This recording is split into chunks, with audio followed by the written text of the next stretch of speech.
Hello everyone, Sandey Adelaja here.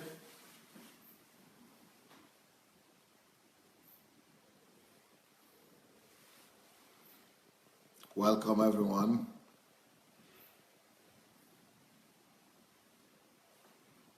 Welcome Shegun, Fatuma, Charles Smith, welcome. Anthony Finch, welcome. Prophet Johnson, welcome sir.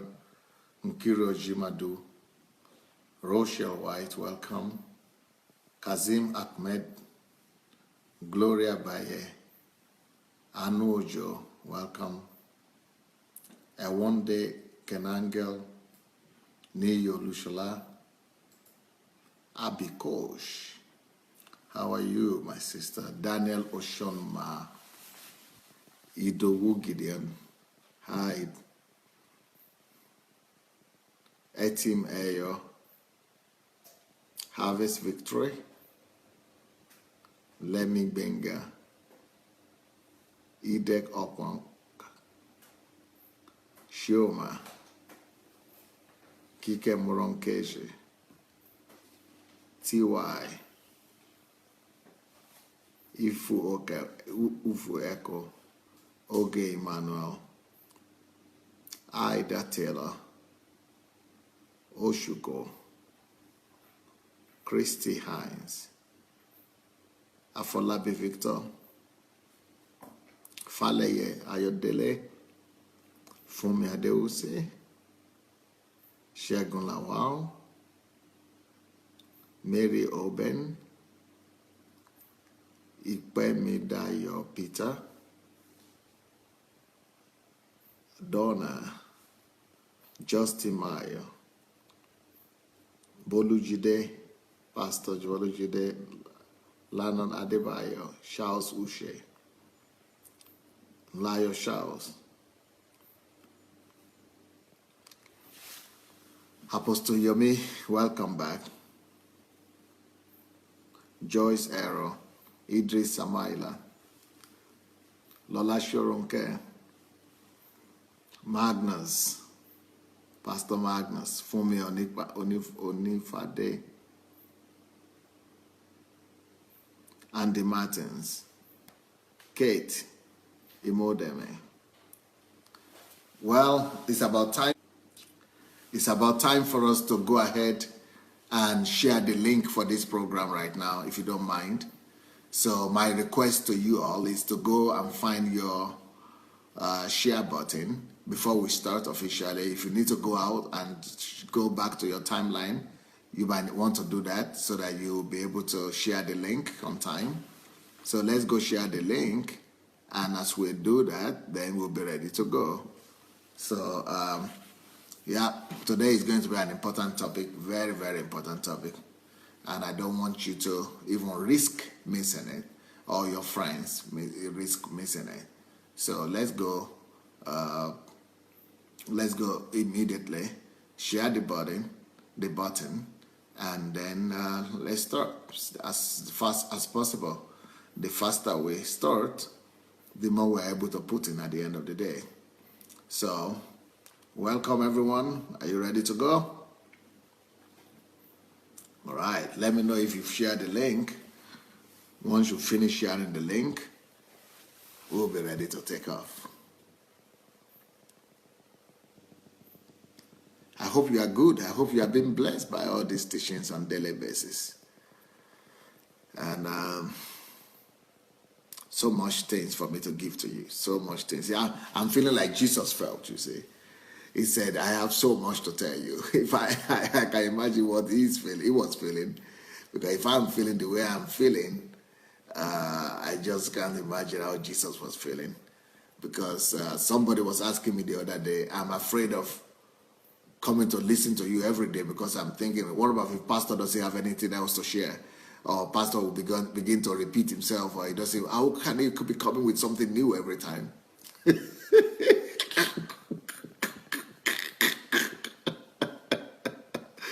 That is the role of preparation, my friend. That is the role of maximizing your life. I started maximizing my life from age 19. I started maximizing my life from age 19. So I've been ready for this. I can do this till I die, and I will still not be short of words. I can do this every day, twice a day, till I die, and I will still not need to read any book, and I'll only be giving you what I have. Can you believe it? I have over 1,000 books already in manuscripts.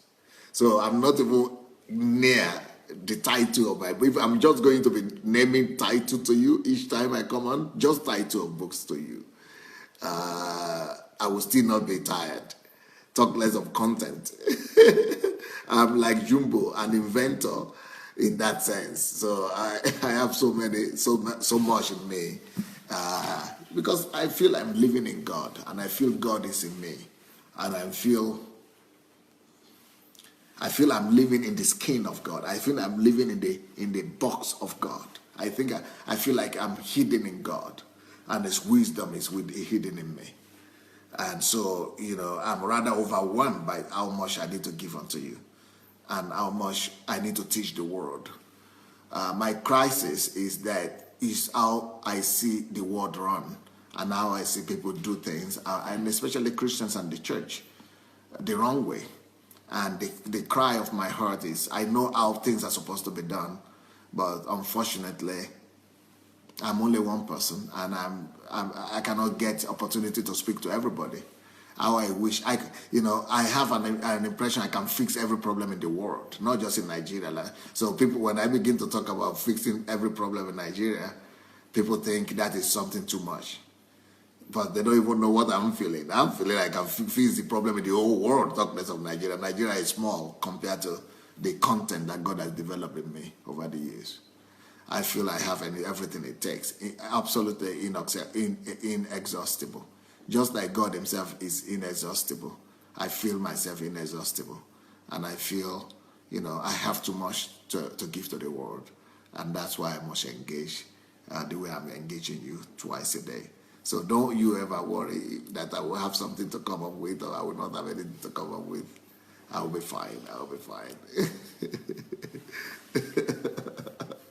You be worried how you are going to have time to digest everything I'll be giving you. That might be the only worry you might have. When will you have time to digest everything? And to implement everything? Maya Gam Kredlitze Kak Vam Pazvanit. Nizna Tota Shas Vam Napishet Telefon Paruski Napishet Pasmote. Yes, a short about Napista na Paruski we Pamiote Shata Blawas. Shigo, how come you are here? Inexhaustible wealth. Wow, okay. All right. Well, nice to see all of you. Lola Shorunke said, thanking God for you. I am honored to be mentioned by you. To be mentioned by me? What difference does that make? Sister Lola, you know me and I know you. It shouldn't be an honor for me to mention your name. Just mention you is, I don't know. That is easy. That's easy, just mentioning your name. Look who came. Lade Moses. Lade Moses Alabi is my childhood friend. He's my childhood friend. We grew together in our village over there in Ijebu. So, and he's coming on now from London. I can't believe it. Well, welcome, Lade. David Jenkins. Wow, you've not been here for a long time. Nice to see you as well. Anyway, my time is on. Let me quickly go. Now we have Ola Martin here. Ola Martin is suffering from cancer, and she's going through a treatment. So please, if anybody could help her, she has a GoFundMe thing she started. That would be good if you could help her a little bit. Okay, the message of today.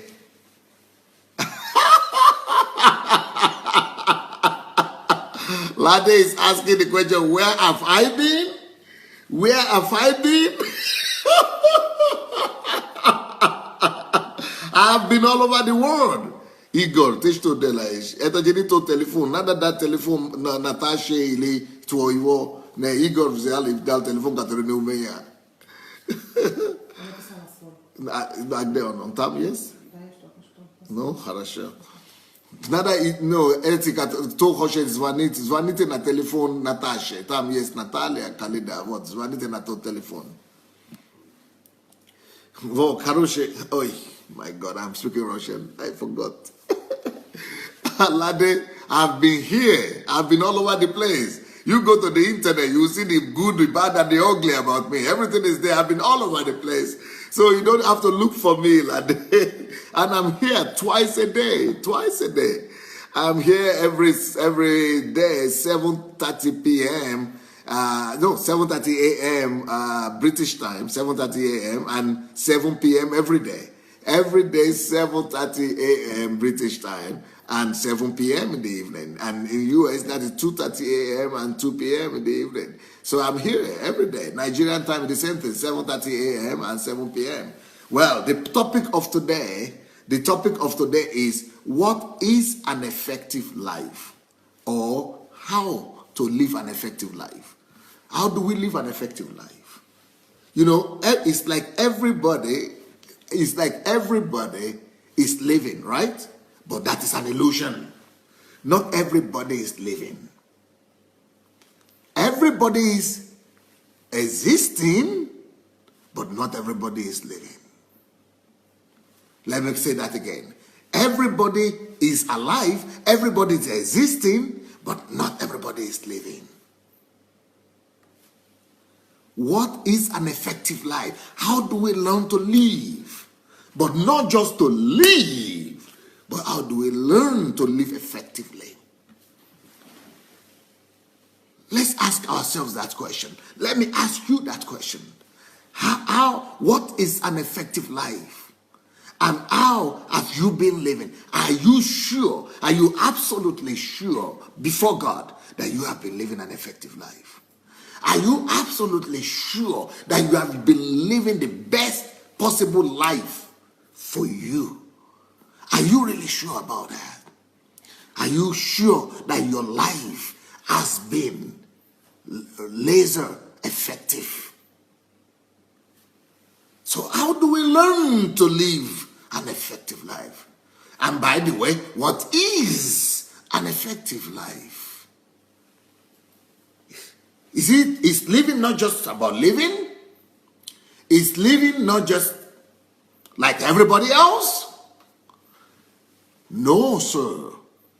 Not more than 10% of the world have learned to live an effective life.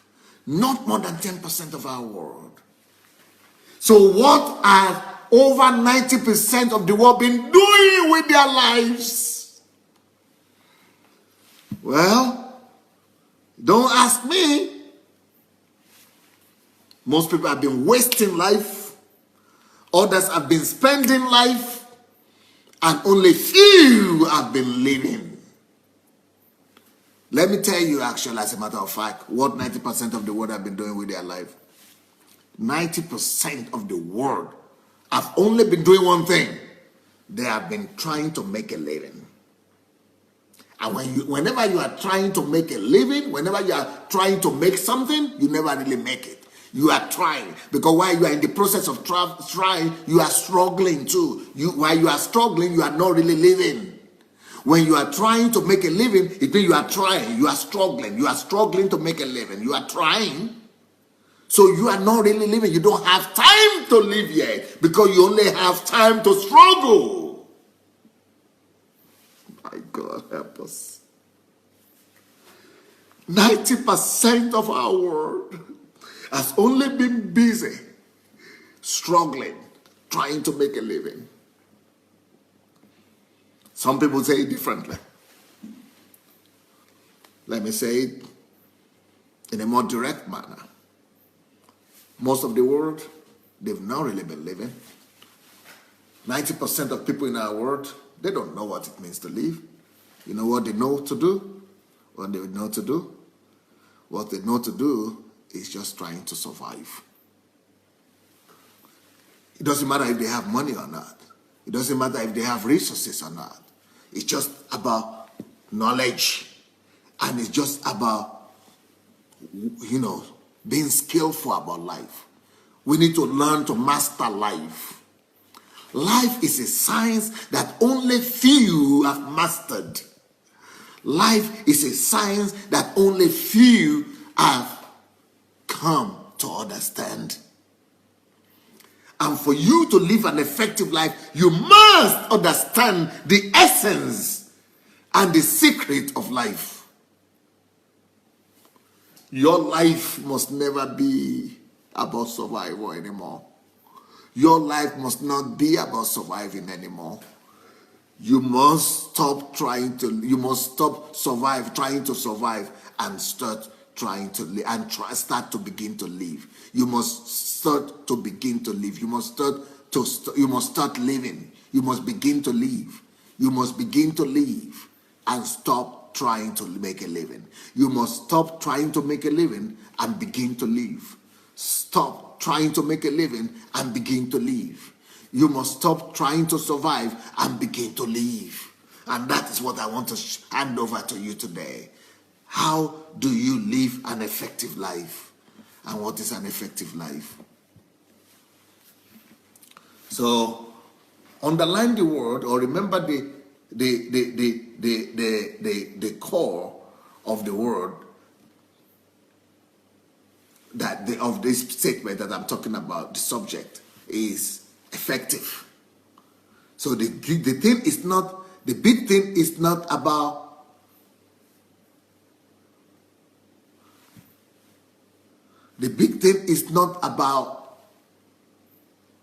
life per se, because everybody has life.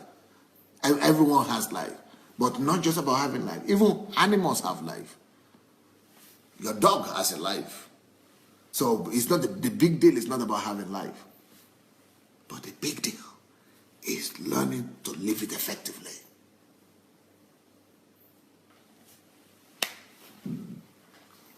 So we are talking about effective living.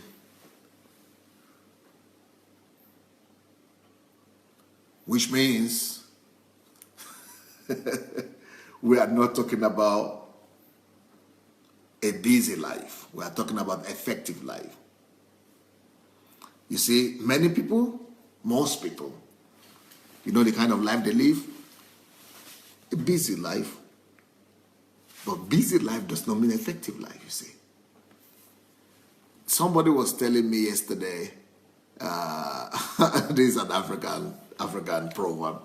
It's a lady in England, and she was telling me what her mother told her. It's making me to laugh even before I say it. She was having some problem and challenges with her husband because her husband is jobless. And so the mother said, it is when a man is jobless that it becomes violent. Which makes sense. It is a husband that is jobless that is violent, because he doesn't have anything to do, so he becomes violent.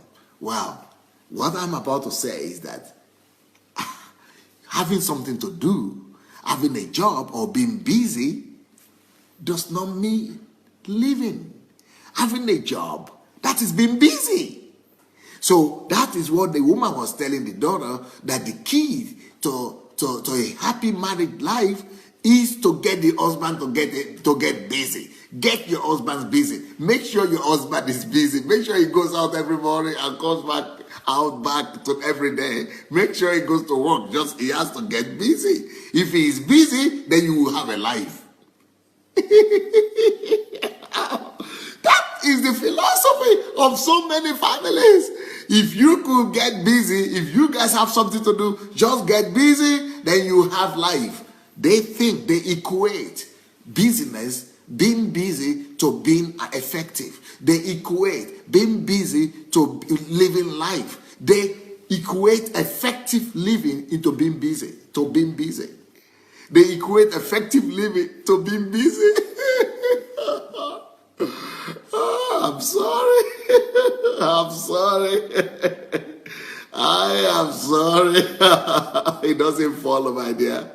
It doesn't follow. And as a matter of fact, if you are just living a busy life, most likely you are not living an effective life.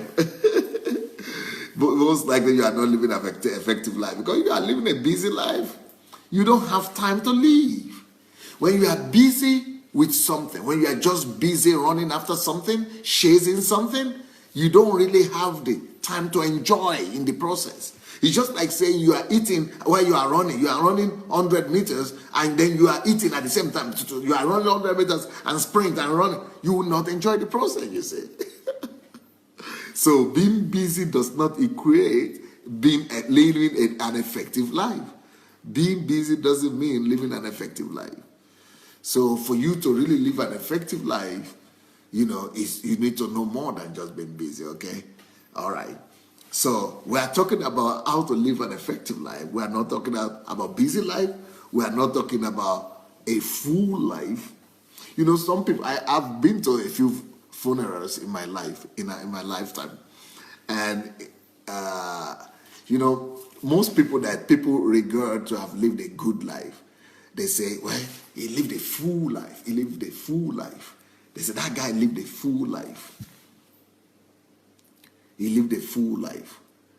Well, the fact that he lived a full life, does that equate the fact that he lived an effective life? And sometimes we think, well, maybe the life was not so rosy, but it was a full life. And we think that's at least not bad. It's bad. It's better than most people's lives. So not bad. He lived a full life. But we're not just talking about living a full life. You could live a full life, but a miserable life. You could live a full life, but still not effective. And an effective life is what we're talking about today. So we're not talking about a fast life. Some people just live a fast life and they run after everything. They run after all kind of mirage, run after illusions, run after deceptions. They run the rat race and win the championship in it. But winning a championship in the rat race of life is not an effective life. So you could become a champion running the rat race. That doesn't make you live an effective life. In fact, as a matter of fact, you could even live a dynamic life, but still not live an effective life. So there are people that are effective. There are people that are not effective, so that are dynamic. But being dynamic alone, being a dynamic, all-action kind of person, and doing up and down, just going to making things happen, that doesn't really mean you live an effective life, all right? But the most popular life that people talk about these days, and all the time, people have always been talking about this. They say he lived a colorful life. And for some time, I've thought maybe that's the height of life, for you to live a colorful life. You see all of it. You see the good and the bad, and you just enjoy everything. You just take everything as it comes. And they say, oh, he lived a colorful life. His life was not boring. Yeah, maybe it was not boring, but was it effective? Maybe it was not boring, but was it effective, my dear? Was it effective? So that's what we're talking about. We need somebody that will live an effective life, and we need you, and we want to teach you how to live an effective life. So, how do we live an effective life? Number one, an effective life is not determined by the length of your life. It's not determined by how long you live. It's not the duration of your life that determines how effective your life will be. So the duration of your life does not determine its effectiveness. So some people could live only 10 years of life and they die at the age of 10, but they could have lived a more effective life dying at 10 than somebody who lived to be 70. But most of the time, when somebody dies at the age of 10 or 20 or 40 or 30, when somebody die young, we normally think that that's a tragedy. But is life about longevity or about effectiveness? We should answer ourselves that question. I would prefer to die young.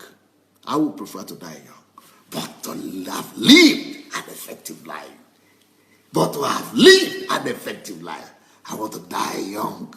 If the option and if the choice is about living long or living effective, I would choose rather to live an effective life. Beautiful, beautiful, beautiful, beautiful, beautiful, beautiful. That's what I desire. That is what I would have desired. But you know, unfortunately, I think most people probably would desire to live a long life, even though it's going to be a miserable life. What's the good in it? What's the good in it? What's the good in it? And that's why I wrote this book. Where is the book? I wrote this book about my friend, my small road that died, right? He died not too old, but, you know, 50, 59, but not bad. So he died, you know, maybe like 60 years old. And, you know, somebody said he died young. But this guy lived a very effective life. He started at 15. Lived a very, very effective life. You know, his impact is marvelous. It's great. He left more impact than the other guys who have lived to be 70 and nobody even knows about them. So if you don't have this book, you might want to get it. It's on Amazon. It's on Okada, if you're in Africa, Okada books and all that. So, you know, so let's choose. Let's think about it.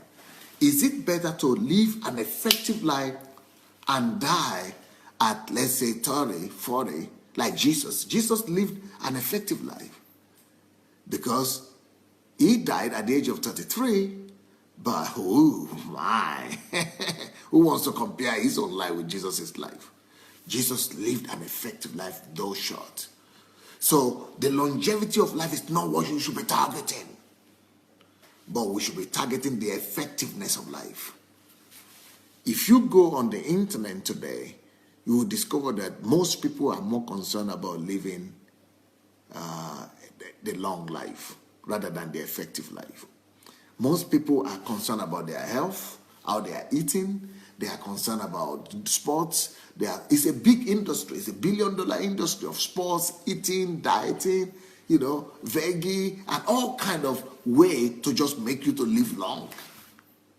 As if living long equates living effectively. Does it equate it really? No, it doesn't. You see, the idea of life is for you to be able to maximize every day of your life so much that it will not matter anymore at what age you go. It will not matter what age you die. So that by the time you go, you will be ready. And you will be so happy. And, you know, heaven will be rejoicing. And, you know, you will be ready. And you will have left such a legacy. And that is much more better. That is much more preferable than to live here for so long and just cause problem for yourself, cause problem for others, you know, be a tragedy to everybody, be a headache to your parents, to your family, to your friends, to your country, you know, be a liability. Why should you live long and be a liability? Or why should you live long and just live in sickness and frustration and misery? Why don't you just learn rather to live an effective life? Why won't you just rather learn to live an effective life? So, what decides the effectiveness of your life? Number one, what decides the effectiveness of your life is your ability to convert your every minute or your every hour into some form of value. Your ability to convert your day, your hour into a value. So the power of conversion, what you do with your day decides the effectiveness of your life. What you do with your hour, the amount of value you're able to create. What is the value chain of your life that you are creating in every hour? What is every hour creating for you? What kind of value is every hour adding to you? That will decide the effectiveness of your life. So you must make sure that you are on top of your time, you are on top of your hour, you are on top of your day, you are on top of every minute of your life, so that you are not just on top of it, but you are on top of it to convert it. You are on top of it, converting it, intentionally converting it into either added value for yourself, or added value for others, or added value in producing some products and some goods that would add value to the world at large, or add value to the kingdom of God. So being on top of your day, being on top of your every minute, being on top of your every hour, and using that will create not just your value, it will create your net worth. It will create, your value chain, and that will now decide the effectiveness of your life. So that is one of the most important factors in living an effective life. What you convert, either you are converting your time or you are not converting it.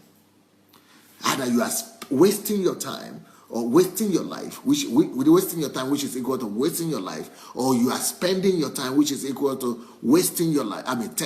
Spending your life, or you are converting your life, investing your life into some form of value, into your own promised land. Most importantly.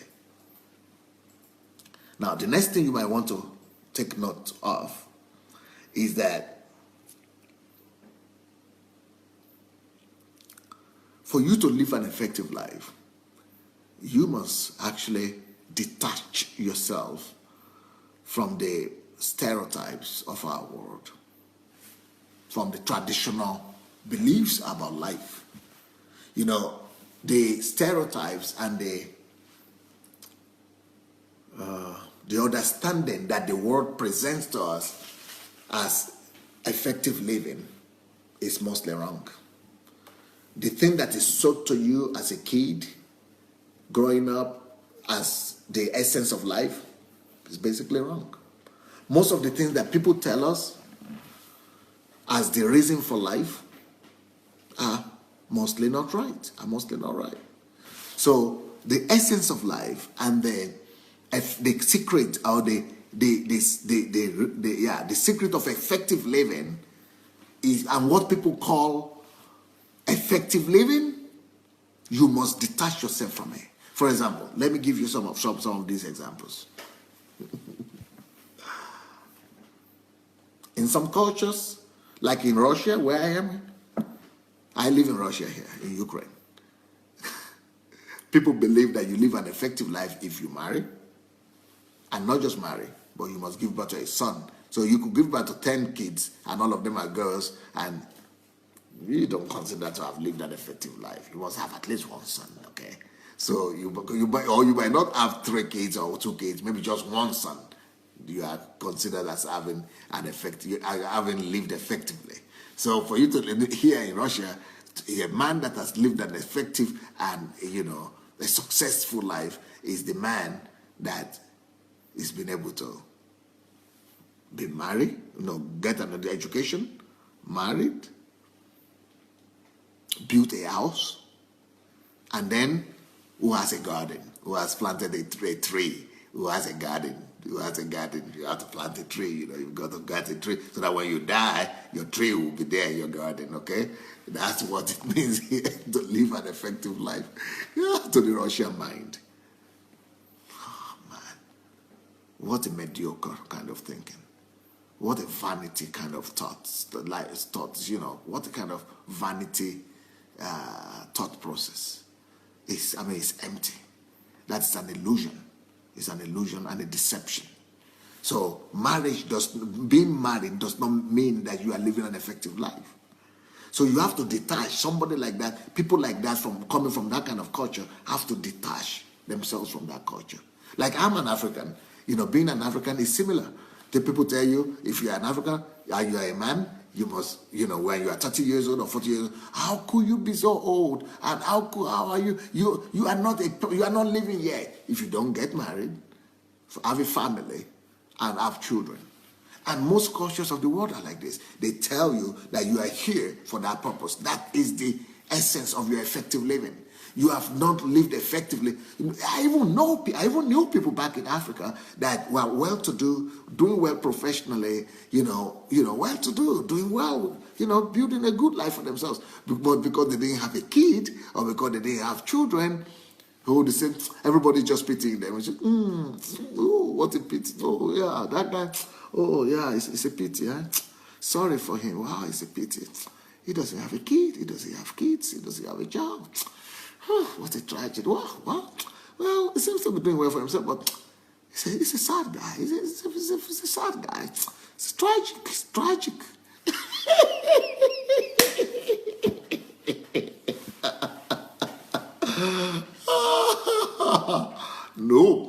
No. How many people do you know who have been married? How many people do you know who have kids, who are married, and are miserable? And they are not just miserable on their own, but they are miserable, but they are making their wives that they married to more miserable. And they are not just miserable all by themselves, but they cause misery. And that miserable, the miserableness to come to their children and to come to their family, they make every other person miserable around them because, somebody said they should marry. They married and make the life of the woman miserable, and make the life of give birth to some children and make the lives of those children miserable as well. So marriage and having kids does not have anything to do with living an effective life. You know why Jesus said what he said? That if you will not deny your parents, your family, your brother, your sister, your wife, your husband, if you will not be able to deny them, then you cannot really be my disciple. Because living an effective life doesn't have anything to do with your family or with having family, children, or wife, or anything. Jesus actually said to live an effective life, you've got to deny them. You've got to, in some cases, he said you've got to hate them.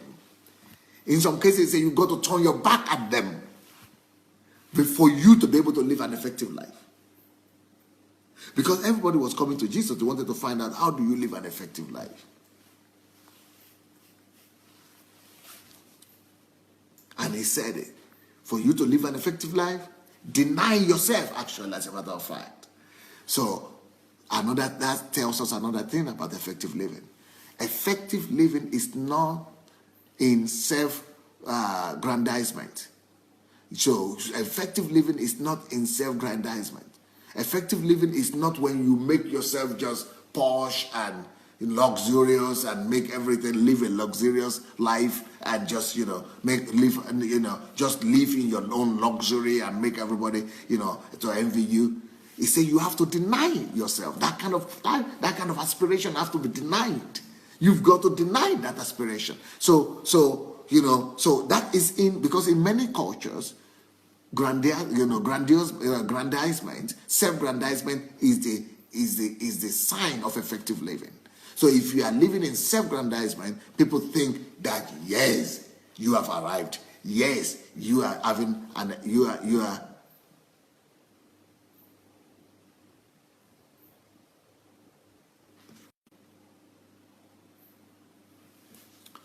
So when you make it and you have a lot of money, people think that is when you are living an effective life, but it's not true. When living big and just living having a lot of money is not a proof that you are living an effective life. So that is also a deception, and that is false. That is false as well. So an effective life is not what people think it is. An effective life is not the life of grandeur, and it's also not an effective life is not the life of fame. Because some people live, they strive to be famous and everything. Well, we know a lot of famous people in the Hollywood and in the, in the cinema industry, movie industry, or music industry. But that's where we have the highest number of suicides. People commit suicide all the time in Hollywood and in the movie industry. Why? Because being famous and rich and famous does not equate and does not equal to an effective living. They've not lived an effective life. That's why they wanted to kill themselves, and that's why they're killing themselves. So fame, money, property, wealth, and all that we are all been striving for and running after is actually not the sign of an effective living. And it's not the sign of effective life. So most of us have been programmed to run after mirage. Most of us have been programmed to run after the wrong things. And most of us have been manipulated by the world, by the expectation of the world. And because of this, I come from a country where, young men and women are being arrested for carrying drugs and, drugs and all kind of doing all kind of atrocities all over the world, because they think if they could live big, if they could get money, if they could get wealth and self-aggrandizement, that means they are going to be wealthy. I mean, they will be going to be respected. They're going to be living an effective life. But you see, they end up losing their life in the process. But they are chasing after the shadow, chasing after illusion, chasing after, in their own eyes, fulfillment. But fulfillment in life does not come through what people say. People have brainwashed us thinking that marriage brings fulfillment, children bring fulfillment, money brings fulfillment, property and building houses and owning property everywhere bring fulfillment, job brings fulfillment, salary brings fulfillment. It's a lie. Salary is selling out your life, selling out your time. Job is selling out. That is not what brings about, fulfillment. Some people even think that it is church, especially in Africa, where I come from. Go to church. Church attendance is what brings about self-fulfillment. Church attendance is effective living. Do you go to church? So in some families, the only thing your families and relatives want to know about you is if you go to church. Do you go to church? Okay, good. So you are living a good life. You are okay. You are okay. Do you go to church? Okay, you're okay. Do you serve in your church? Okay. Yeah, then you are good. You are good.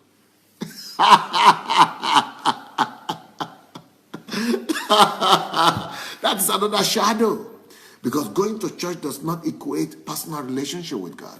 Going to church does not mean knowing God. And going to church does not mean to live an effective life. There are more miserable people in churches these days. There are more people who are right there in the church and they are miserable. And they are not happy. They are not living an effective life. And unfortunately, so many churches don't even teach their members how to live an effective life. So many churches don't even teach their people what is an effective life in the first place. So many people are just being wasted in churches. People are just being wasted in churches. I'm so sorry. Many people in churches don't even know what their callings are. Many people in churches don't even know they have gifts and talents. Many people don't even know how to accomplish their purpose and dreams in life. Many people don't even know what they were created for.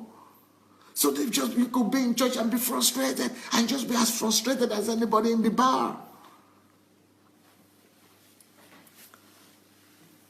So, what makes us to live an effective life? And what is an effective life? An effective life is anchored on the ability to look at your life and see results, but not just see results, but you have to see results that are in line with what you were created to do on earth. So, for example, you could be having results as a teacher, but really you were created to be an engineer. So the results you were having the wrong. Let me tell you a story. It's a story of a friend of mine. This guy was the brightest. He was the brightest in his class. He was the smartest guy. But when the exam came, school graduation exam, like WAEC, we call it in Africa, even though he topped his class, for 10 years, he was the top of his class in primary school, secondary school, in high school, he was the top of his class. But when the time came for final exams, he was so smart, he knew answers to a lot of things. The questions that he, because in that culture, he had to pick the questions. So the questions that he picked and he needed to answer It's similar to another question. So he went and wrote. He thought, let's say somebody asked you, what is America known for? And there is another question that says, what is the wealth of America? So this guy thought the question of what America is known for was in his mind, it translated to what is the wealth of America, not what America is known for. So he was talking about raw materials and everything and the resources and all that, but he never mentioned jazz, and other things that America is known for. So when the result came, he failed. Even though he was the smartest of all guys, he failed. And when he went to the teacher and the authority, everybody was so distressed and frustrated. Why could this guy fail? How could he fail? And they went and they did a committee and the commission and the investigation, and they discovered that the guy had answered question number 22 instead of answering the question number 2. It was wrong. You did well. You gave an excellent result, excellent answer, but you got an awful result because you did not answer the question. If the question had been question number 2, yes, you would have been the best. Excellent, distinction. But you gave a distinction answer to the wrong question. Because you are giving the answer of question number 2 to question number 22. You did not provide the answer to question number 22 that you were asked. You've got to repeat another year, my dear. That is how most of us have lived our lives. That's how most of us are living our lives. And we are thinking that the most important thing in life is just to have result. It's just to have result. Yes, it is true. Effective life must be measured by results. Effective life must be measured by concrete results. But only results in the area of your calling. Only results in the area of your destiny. You might have results anywhere else as well. But you want to fulfill the mandate of heaven upon your life. You want to fulfill the assignment for which God created you in the first place. You want to first of all be fruitful and be effective, living for what God has created you to live for.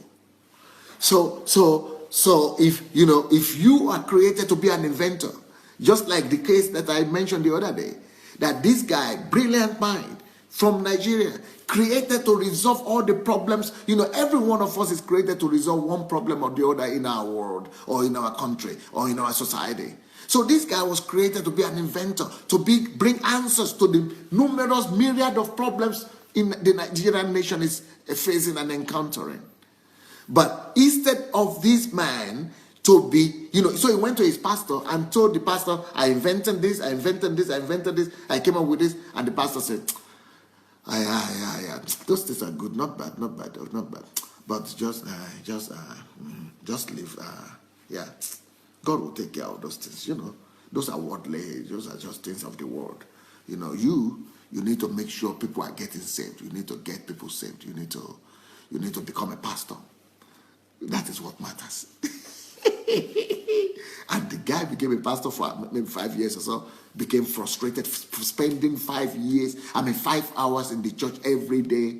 Can you imagine what that guy could have come up with if he were to be spending 5 hours in the laboratory every day?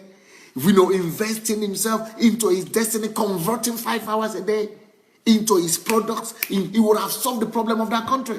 So many problems in that country. But those people who are supposed to be solving the problem of Nigeria, people who are supposed to be solving the problem of cancer, people who are supposed to be resolving the problem of unemployment or poverty, everything that we are facing in the world, some people have converted them to pastors. Some people have converted them to evangelists in the church. Because they think only when you get people saved, then you are serving God. Then you can only serve God. You can only serve God when you are a pastor, when you are in the church full-time ministry. It's a waste. And God would not say that you've lived an effective life because you served in the church. If God meant you to serve as an inventor, to serve him as an inventor, and you are serving him as a pastor, you've missed the mark. You've just missed the mark. You've just missed the mark. You've just missed the mark. You are just like that, my friend, that was supposed to give answer to question number 22, and he was answering question number 2. Everybody has their own area of calling. God packaged you for something from heaven. God customized you from heaven. God made you custom made from heaven. You were packaged to deliver an assignment on the earth. You were packaged to resolve a problem on the earth. You were packaged for a specific duty, for a specific calling, for a specific assignment. You were packaged specially from heaven to resolve one problem or the other. You are not just here to struggle to try to find out what you are here for. No, he sent you here for an assignment. He sent you here for a purpose. He sent you here with a mandate. An effective life, therefore, is not when you have children. It's not because you have children or not. You know, people are pitying guys who don't have children. But if that guy doesn't have kids, but is having destiny, he's just like George Washington Carver. He never got married and he never has children. But George Washington Carver is remembered in the history, in the annals of history of America till tomorrow. As long as America exists, the nation will remember George Washington Carver. Not by his children, not by his wife, not by his family, not by his wealth, not by his fame, not by his church going, not by his whatever, money, property, children, marriage, or anything, or house he built, but by the effectiveness of his life, by the fact that he carried out his assignment. He didn't have children, but all the people who had children in his time have been forgotten. But he cannot be forgotten. All the people who married during his time have been forgotten. But he can never be forgotten. Why? There's a difference between an effective life and a life that is lived by the stereotype of the day. So if you go to a church, I don't even know why you need to go to a pastor and be telling them that you have an invention here, an invention there, or you need to, they won't go and lock you up in the church and say you become a pastor. If any pastor tells you that, say bye-bye to that church. You need to pursue your calling, because some pastors are so selfish and they are so egocentric that they want you to only build their vision. They want you to only use your gift to build their calling. They want you to use your talent. They want you to become a pastor because they want to use your gift to build their own ministry, to build their own church. They want their church to be big at your cost, at the expense of your gift, at the expense of your calling, at the expense of your destiny, at the expense of your life. Wake up, somebody. I'm a pastor, but it's not fair. It's not fair. You don't just use people. Take advantage of them. Use your place of authority. Oppress them. Use them to build your own ministry. And tell them they cannot have their own vision. And tell them they cannot have their own calling. And their calling can only be within your own calling. We can only be in your own ministry. What about if it's called to become somebody in the marketplace? What about if it's called to have a para-ministry? What about if it's called to do something the whole world, to change the economy of the world? What about if it's called to change the politics of the world? What about if it's called to do something else? You want to privatize people and their gifts and their calling. That is wickedness. So you will answer before God at the end of the day. You will have to answer before God. And that is the only thing that will decide the effectiveness of your living.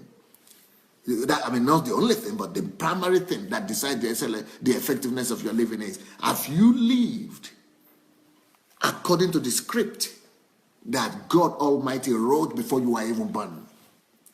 And some people will like to also do the same thing for you, but in marriage, especially when you're a woman. Some people say, have you heard that maybe some of you have heard this doctrine before? I've heard doctrine. Some people say that a woman cannot have a calling. That a woman cannot have a calling. And the only calling a woman has is the calling of the husband. I said, Shineke, my God, wow, ooh, whoa, oh, what is that? Where is that coming from? What kind of pit of hell is that coming from? My God, have mercy. Don't they know that before you are somebody's wife, you are a human being? Don't they know that before you are somebody's wife, you are already created with some gifts and abilities? Don't they know that before you are somebody's wife or somebody's mother, that God has given you a destiny and a purpose? Don't they know that in Jeremiah chapter 1 verse 4 and 5, it had said that before you were in your mother's womb, you already been called. Even maybe before your husband or after your husband has been born, you were already being called. And then he said you have been anointed. You have been anointed. You have been ordained as somebody. In the case of Jeremiah, he was ordained as a prophet already while he was still in his mother's womb. The same with you. While you were still in your mother's womb, God has anointed you. And it was, as a matter of fact, he created you to send you here to fulfill a particular destiny for you. That is why there is no marriage in heaven. So when you go to heaven, God will not tell you, okay, when you come to the judgment seat, you say, okay, you take your husband by the hand. Okay, I didn't do anything on her. God will say, why? I was married to him. Where is he? Well, he will not be there. Because there is no husband and wife. In heaven, no marriage. You have your own calling. You have your own destiny. You have your own mandate. And you must fulfill it. And some other people say you just have to have kids. If you don't have kids, then it means you didn't fulfill any, you don't have any purpose. Tell me something. So you want to tell me that the only people who have purpose are the dogs? Because the dogs do better at having kids than any woman do. You want to tell me that the only people who have purpose on earth are the pigs? Because the pigs do better job at having children than any woman do. Don't you humiliate women like that. Don't you ever trivialize women to the level of reducing them to just having children. Don't you ever despise a woman, a creation of God like that. And to value them only by either they are able to have children or not. Don't you ever do that. They are first of all the likeness of God. They are first of all the image of God. They are first of all the daughters of God, princesses of God. Don't you ever measure them by if they married or not, or if they have children or not. Please.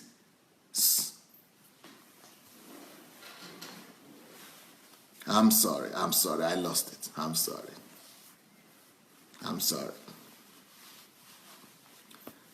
Someone is writing that they need my email. My email is pastor@godembassy.org. pastor@godembassy.org. One word, godembassy.org. And of course, if you are here for the first time, it means you have not been going to my blog. I have all these series of teachings that I've been doing. I started it 4 months ago. You could go to my blog. That is SandeiAdelajablog.com. SandeiAdelajablog.com and get through and go through the series of teachings, and they will help you. And as well, you could also go to YouTube, Sandei Adelaja Official, and then go to the playlist and get to listen to any of the messages you want to. So, wow, my time is up. I can't believe it. I've got to continue this message tomorrow. Well, you know what? Before I finish, let's go and find our share button. Let's go and look for the share button of this message go look for your share button so that you could share it. You might want to listen to this message again, or you might want to share it with somebody else, or send it to someone else. So let's go look for the share button, okay? You should have your share button. Let's share the link right now. Let everybody go quickly. Let's all go share the link. let's go share this link. You just look for your share button somewhere there. It should be there. Go share the link. And once we do that, I also want everybody to write what you're thinking, what your thoughts are about today's message. And most importantly, what your decisions are. What do you think God is speaking to you about this morning? This evening and through this message. What do you think the message? What is the communication? What does God tell you? What is happening to you right now? What's in your heart right now about this message? So if you think that God is speaking to you, or God has just spoken to you, or that you think you are blessed by this message, you want to write something. I'm going to be reading what you're writing now, because I have a few more minutes to read your comments. I like to read people's comments. I read your comments before we go today.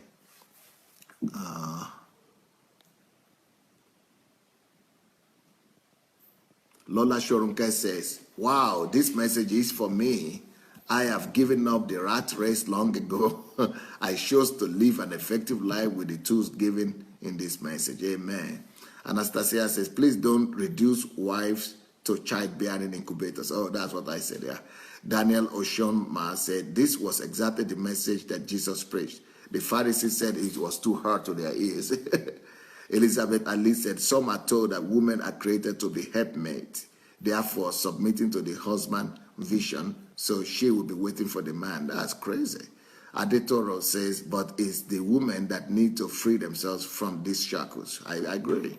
Salem Adum said, but you need a strong man like Pastor Sandey with you on your side, you woman. You need a strong man like Pastor Sandey on your side. You never lose.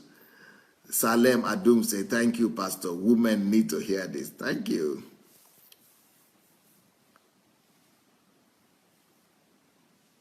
Fumi said, some societies think women are baby-making machines. That is horrible. That's horrible.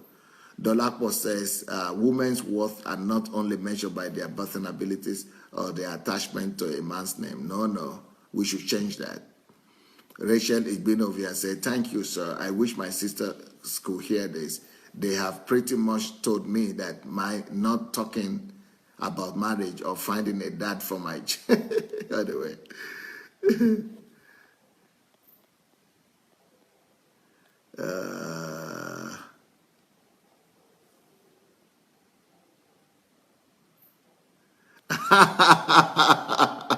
Elizabeth Ali is saying, Pastor, how can your time be up? We just started, but I don't know. It's showing me 1 hour already.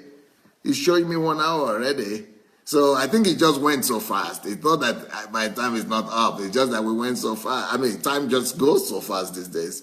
Shioma is saying, thank you, Pastor. This is yet another message of deliverance. Now I know why I couldn't fit into any church leadership role. Micheline says, Alcid, thank you for the powerful message. Thank you.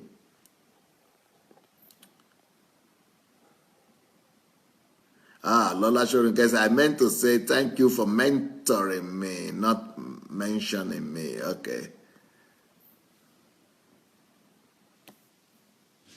Fade Kemi says, how do you know your calling? Tell us tomorrow. By God, I already did that. I spent 1 month, 2 weeks teaching on how to know your calling. Go to Sandey Adelaja blog, and you go to the video. Over there, you see video blog. And inside that video blog, you see a whole list, the names, the titles. You see the playlist of all my messages. Just keep on going. Then you begin to see there are about 15 messages on how to know your calling. Or you could go to my Facebook, YouTube, Sandey Adelaja Official, and go to the playlist, and you see the video blog of Pastor Sandey. Go down the list, and you see all the teachings about calling. Or you could order my book, Who Am I? Who Am I? The book is called Who Am I? And it's Who Am I? Why Am I Here? And it's on Amazon. Or if you're in Africa, it's on Okada Books. Gloria Amaka Ozulu said, hallelujah, I have value. I'm valued. I'm God's princess, and I have to fulfill my calling as an individual. Glory to God. Afolabi says, this message is stretching me seriously. Stretching you. Yeah, that means you have to be bigger. Shashal says, this message has restored my self-worth. Thank God. Evangelist Raymond says, well done, Pastor Sandey. May God raise more spiritual generous like you. God bless you. Thank you. Ben Robumi said, thank you, Pastor. This is a timely message. Blessing Dra says, I have learned a lot. Thank you. Tipsy says, thank you, Pastor. This is an eye-opener for me. Thank you. Well, I'm here every day. I'm here 7:30 a.m. Nigeria and British time, and 7 p.m. Nigeria and British time every day. So, and in the US, it's 2:30 a.m. and 2 p.m. in the afternoon. Gift blessing. Thank you very much, Doctor. You just saved many women from crying all their lives. Wow. And that there's still hope for them and more better life ahead. Wow. Rachel says, I started to come into myself when I began to embrace my singleness. Wow, beautiful, beautiful. Being single is the greatest gift you could have. Being single is much more blessed than being married, by the way. I will talk about that one day. Ahmed Konde said, bless you, man of God. Thank you, Abraham. Ahmed, sorry.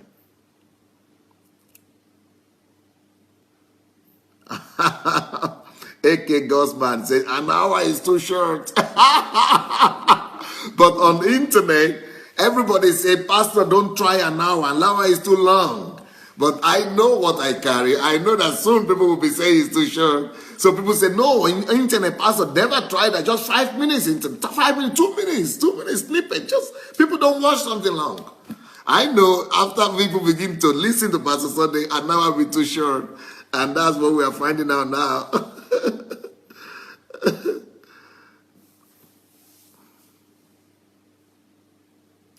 Anastasia McDonald, it is so endemic in our culture that success is equated to marriage, children, a big house, a car, a maid servant, and so on. Okonko Shuku, they said, Pastor, life is really simple, but we insist on making it complicated, maybe due to stereotypes. Thanks a lot for the reorientation. Kate Ehi said, thank you, Pastor. You have made a childless woman a reason. You have given a childless woman a reason to live. Wow. And hold her head up on high. Glory, glory. Thank you, Kate, for telling me that. Napoleon says, please, sir, I don't want this message to miss me. Go ahead and share the link. It's easy for you to keep the message for yourself. Go look for there's a button, it's called share button. If you share it, that message, it goes to your blog. It goes to your page and it's on your timeline. It's going to be there forever. So keep it to yourself. Share it. It will not pass you by. Just need to share the message. Ben Robumi said, thank you, Pastor. You just inspired me more. I'm presently writing a book for women and you fired me up. Thank you. But this message is not about women. It's about living an effective life. Ide Okpok said, it's really hard to listen to you. Okay. He said, it's really hard to listen to you and not be caught on fire. Okay. I've lost a lot in business and ministry in Africa generally, but you have, I think, given me hope or something. Ludovic Manley said, the results in the area of my calling, that is the evidence of the effectiveness of my life. Right, my dear. But that's not the only one, but the primary one. I'm going to give you more other ones tomorrow. I'm going to give you some other criteria for the effectiveness of life tomorrow. Tomorrow morning, yeah. Apostle Yomi Onadikpe said, this is a good message and I wish 1 million people are hearing this right now. Wow. Boniface Hart says, singleness is a lifetime practice. Miles Monroe. Bolujide said, simple definition of effective life. An effective life is anchored in the ability to look at your life and see results in line with what I was created to do. Right. Elizabeth Ali, I'm the daughter of the Most High God. I'm also sent for a purpose. Therefore, I must use all the resources available to me. Right. Ernest Ebong, the message has made me to redirect my focus at living an effective life by applying the principles mentioned. Thank you. Christina Lampe, I'm glad you mentioned how some pastors are using their disciples to use them on the expense of their lives, right? Napoleon Emerson, I must be a beneficiary of this message by fire or by force. You have to listen to it. If you want to be a beneficiary of it, you need to listen to it as many times as possible. The practice makes perfect. If you listen to it as many times as possible, it's going to become part of your life.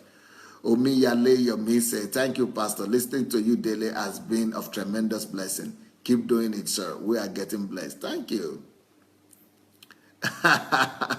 Nonye Ogoshuku Ede Anumba is thanking Onye, saying, this man rocks. My first time here. Okay, well, thank you. Dolapo says, thank you very much for being a blessing.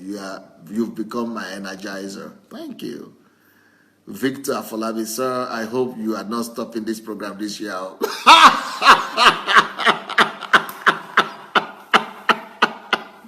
Because I am already addicted. I guess you are not the only one who is addicted. I guess there are so many others who are like you, are so addicted already. Amazing. So I shouldn't stop this year, right? Okay, I don't know what happens. Shashal said, this is so eye-opening. I'm grateful for your teachings. At the same time, I'm mad at those authorities in the churches who have manipulated people. Olabisi Olushoga said, the new people that join should go and listen to all your teachings. I do not sleep 8 hours anymore because I need to listen to all of them. Wow, that's wise. Christina Lampe said, you will listen the whole day to Pastor Sandey when you are passionate with the topic. Sunday Away said, thank you, Pastor. Believers need to understand that Christianity is not a cult, but life-giving venture.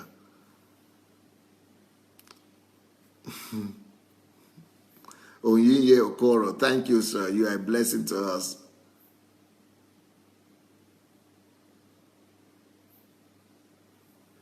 Adetoro says, this message shows that you need to share something on women's value. Yes, I have a whole series of books on women. I actually have books and teachings on women a lot. But I'm taking things little by little, one by one, so I'm going to get there one day by the grace of God.